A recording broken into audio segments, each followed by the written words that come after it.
15 ans après la mort de Krishnamurti, sa pensée demeure une référence dès lors qu'on parle de spiritualité et de méditation. Loin de prétendre à fonder une église ou une secte, ce philosophe inclassable invite chacun de nous à prendre conscience des multiples conditionnements qui l'environnent, idéologies, croyances, modèles sociaux, etc., afin de s'en dégager et de trouver en lui-même la source de sa liberté.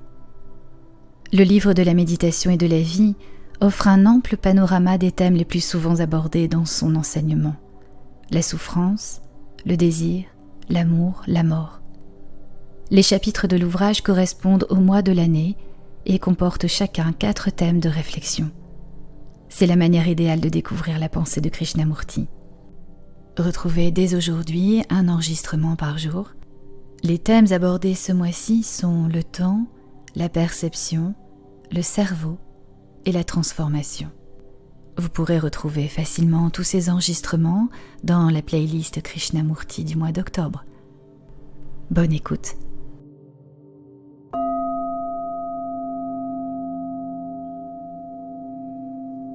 Le livre de la méditation et de la vie, Krishnamurti. 11 octobre. Un esprit immobile et actif. L'esprit qui est réellement silencieux est étonnamment actif, vivant et puissant, mais sans aucune visée particulière. Seul cet esprit est littéralement libre, libre de toute influence de l'expérience, du savoir.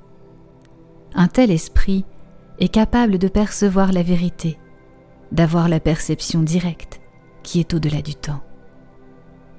L'esprit ne peut être silencieux que lorsqu'il a saisi le mécanisme du temps, et cela requiert de la vigilance, ne croyez-vous pas? Ne faut-il pas que cet esprit soit non seulement libre par rapport à toute chose, mais libre tout court? Nous ne connaissons de liberté que relative. L'esprit qui est libéré de quelque chose n'est pas un esprit libre. Sa liberté, qui existe en fonction de quelque chose, n'est qu'une réaction. Ce n'est pas la liberté. L'esprit qui est à la recherche de la liberté n'est jamais libre. Mais il est libre dès qu'il comprend le fait tel qu'il est, sans le traduire, le condamner, ni le juger. Et parce qu'il est libre, cet esprit est innocent, qu'il ait vécu 100 jours ou 100 ans d'existence, ou connu toutes les expériences. S'il est innocent, c'est parce qu'il est libre, non par rapport à quoi que ce soit, mais libre en soi.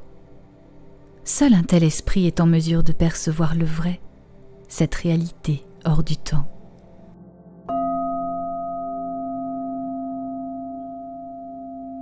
Je vous retrouve demain avec plaisir pour une nouvelle lecture. Et si ce n'est pas déjà fait, merci de penser à vous abonner, à laisser un commentaire, à partager autour de vous, à liker. Ainsi vous soutenez la chaîne et l'encouragez. Belle journée, belle soirée, belle nuit. Et à demain.